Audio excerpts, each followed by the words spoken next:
Proġett pilota fil-Mosta ser jara madwar 10,000 familja u negozju igawdu minn konnettività ta' internet aktar b'saħħitha permezz ta' fiber network ġdid. Il-kap eżekuttiv Tamas Banjaj spjega kif b'dan il-proġett pilota fil-Mosta ser terġa' ssir enfasi fuq l-importanza ta' konnettività qawwija għall-ekonomija u l-komunità Maltija.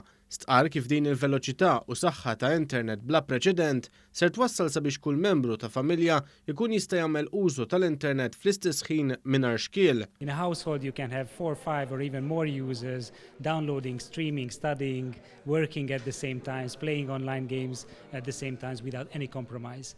So we see this product, the 2000 megabits full fiber product, as a key enabler to both to homes, to entertainment, to studying and work as well. Il-Ministru għall-Ekonomija u l-Industrija Silvio Xkembri stqar kif investimenti bħal dawn juru l-fiduċja li kumpanija bħal Epic għandha f'pajjiżna.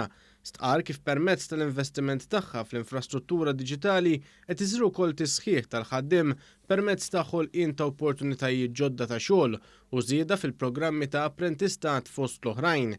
Huwa spjega kif dan l-investiment mhux wieħed iżolat iżda parti minn sforz sabiex tkun imġedda l-infrastruttura diġitali ta' pajjiżna.